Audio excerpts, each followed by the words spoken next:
사회 1단원 22차시 단원 마무리 두 번째 시간 가지도록 하겠습니다. 이 시간으로서 사회 1단원이 마무리가 됩니다. 우리나라 정치발전 단원에서 교과서 73쪽이에요.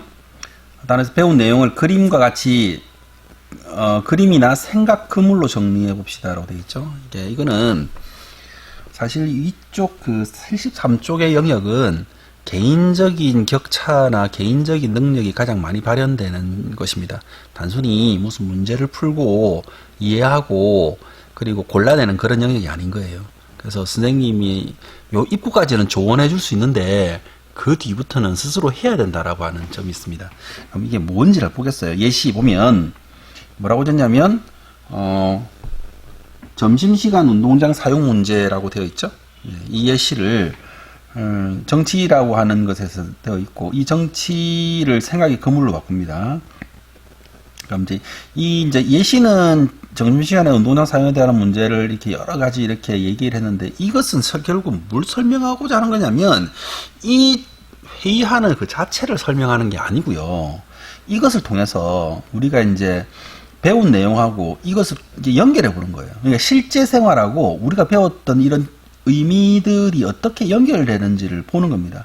그러니까 지금 견제, 균형, 국민의 자유와 권리 보장, 상권 분리, 국가 권력, 그리고 국회, 정부, 법원, 이게 전부 다른 단어거든요. 전부 다른 단어고 다른 뜻인데 이게 어떻게 연결되고 어떻게 이어져 있는지를 보는 거죠. 하나 예를 들어 볼게요. 국가 권력이라고 하는 것은 국회, 정부, 법원이 각자 일을 합니다. 이렇게 각자 일을 하는 걸 적어둔 거예요. 이렇게 적어둔 건데, 이것을 모으면은 국가 권력이라고 하고 하는 이것이 이렇게 되고, 이 국가 권력은 어떻게 된다? 3권을 분립해야 된다는 거죠. 이걸 서로 견제를 하고 균형을 맞추라 합니다. 왜 견제하고 균형을 맞추냐? 이렇게 견제하고 균형을 맞추어야 국민의 자유와 권리가 보장된다라고 하는 것을 설명하는데, 이 과정을 이렇게 생각의 그물로 연결시키는 겁니다. 생각의 그물로 연결시킨 상태가 되면은 이 다음에 이것을 그림으로 혹은 글로 혹은 도표로 혹은 어떠한 문장으로 표현하든지 할 수가 있는 단계가 되는 거죠. 그런 식으로 한번 해보자는 겁니다. 그러면은 이게 요런 것들 이제 우리 일상생활에서 벌어지는 이런 무언가의 행위가 어떻게 연결되는지를 이 단원에서 나온 거 가지고 한번 그려보는 것이 있고, 그 다음에 이 두 번째 거는 지금까지 배운 내용을 생각하여 주어진 단어를 3개 이상 활용해서 글을 써보자. 야, 요거는 좀 어려운 것 같죠? 근데 어렵다고 생각하면 한없이 어려운데, 쉽게 생각하면 한없이 쉽습니다. 일단 민주주의, 참여, 자유, 평등, 국민 주권이 무슨 뜻인지 알아야 돼요. 이걸 다시 설명하지 않겠습니다. 그래서 하나의 큰 글의 주제를 한번 정해보세요. 글의 주제를 정하고 그 주제가 바로 글의 제목이 될 것이고요. 그 글의 제목에 따라서 어느 문장을 만드는 건데, 지금 이걸 보니까 큰 주제를 만들어서 큰 긴 문장을 만드는 것이 아니라 어떤 단어를 설명하면서 그 단어 속에 다른 단어가 포함되게끔 설명을 해주면 될 것 같습니다. 그러니까 민주주의를 설명하면서 참여, 자유, 평등, 그것이 국민주권으로 설명될 수도 있고, 참여를 먼저 이야기하면서 민주주의, 자유, 평등, 국민주권, 자유를 먼저 설명하면서 평등, 국민주권, 민주주의, 참여, 평등을 먼저 설명하면서 국민주권을 먼저 설명하면서 나머지 단어들이 어떻게 이루어지는지를 찾아보는 겁니다. 그렇게 찾아봐서 하나의 글을 써보도록 하시기 바랍니다. 다음, 시점할 풀이 놀이를 하며 배운 내용을 정리해보자.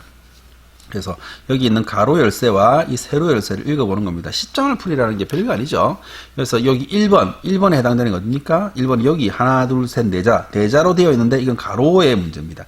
정부의 주요 정책을 심의하는 최고의 심의기관으로 대통령, 국무총리, 국무위원으로 구성되어 있다. 이게 뭐예요? 예, 국무회의죠. 국무회의.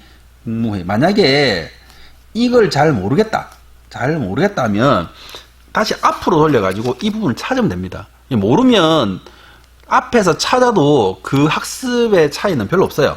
예, 그걸 잊어버리면 안 됩니다. 근데 이제 새로 해서 보면 3번을 먼저 해보는 게 좋아요. 왜냐? 여기 의가 나와 있으니까 네 글자 중에서 한 글자는 해결된 거예요. 3번 새로 봅시다.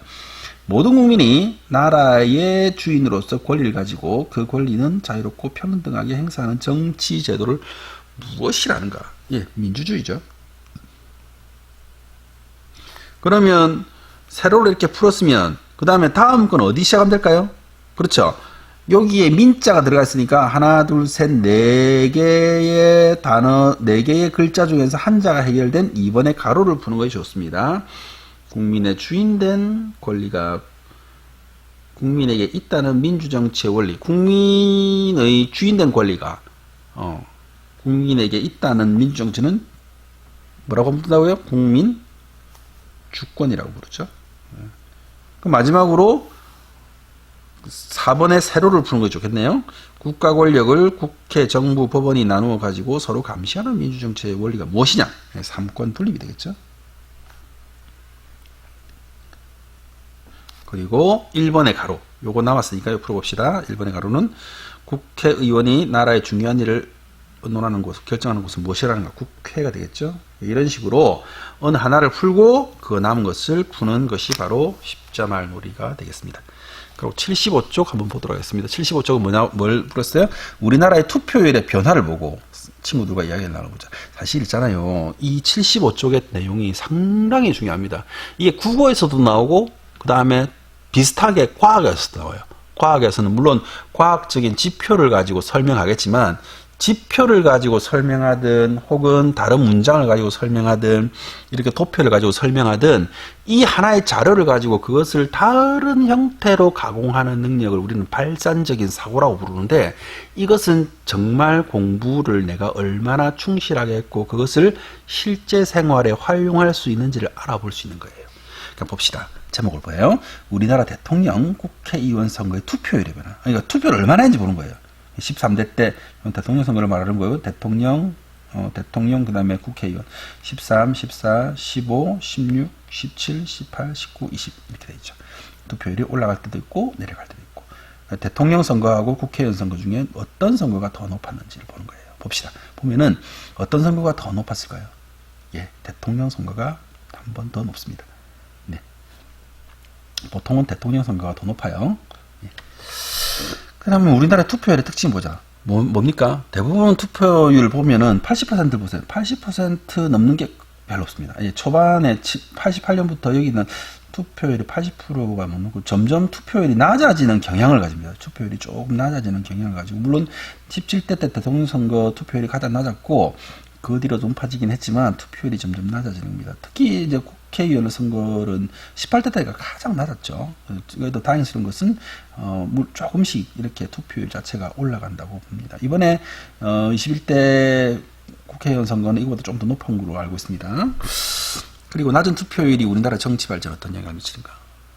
그러니까 투표율이 낮다는 것은 정치에 무관심한 국민들이 늘어난다는 거잖아요. 그게 바른 방향으로 갈 건지 한번 생각해 봅시다. 이건 이제 발전 방향이 되겠죠. 우리나라의 투표율을 높이기 위해서는 어떤 방법이 있는가? 가장 간단한 방법 중에서 확실한 방법은 안 한 사람에게 벌금 물리는 거잖아요. 근데 이게 과연 쓰면 좋은 건가? 이것도 한번 의논해 볼 필요가 있습니다. 그러니까 투표한 사람에게 어떤 혜택을 준다든 방법도 있을 것이고 그것보다 제일 좋은 것은 투표라는 것이 국민들이 해야 할 의무이고 그걸 스스로 받아들여서 자발적으로 참여하는 게 제일 좋은데 그런 방법이 아니라면 또 어떤 방법이 있을지 한번 연구해 보는 것, 그것도 중요할 것 같습니다. 그럼 76쪽에 보면, 요거는 신문기사에 나온 법안을 보고 이제 토론을 해보는 겁니다. 토론을 해본다는 것은 옳고 그름을 나누어 보는 거지만 이것은 어떤 답이 있는 건 아니에요. 우리가 이제 사회에서도 마찬가지지만 답이 딱 있어가지고 그 답대로 한다면은 고민할 게 별로 없죠. 그렇지만은 실제 현실은 답이 있는 것이 아니기 때문에 보다 좋은 것 중에서 좋은 것, 보다 나쁜 것 중에서 덜 나쁜 것을 선택하는 것도 매우 중요합니다. 근데 그건 쉽지가 않거든요.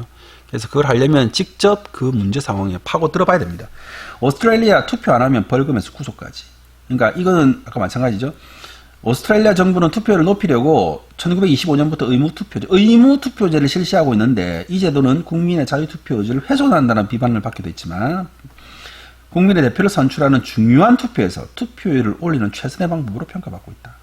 투표권이 있는 오스트레일리아 국민은 누구나 의무적으로 투표해야 하며 해외 출장 등의 정당한 사유 없이 투표하지 않으면 벌금을 내야 한다는 것은 물론 구속될 수도 있다. 이러한 의무투표제에 힘입어 오스트레일리아의 투표율은 95% 안팎을 유지하고 있다. 그러니까 우리나라도 의무투표제를 시행해야 되는가? 그러니까 투표를 의무로 해서 그러니까 의무투표제라는 것은 하지 않으면 뭔가 벌칙제도가 있는 거예요. 그러니까 무언가 벌칙 제도가 있는 것으로 해야 될 것인가. 그거에 대해서 찬성과 반대라는 거죠. 그러니까 벌칙 제도를 줄 만큼 중요한 것인가.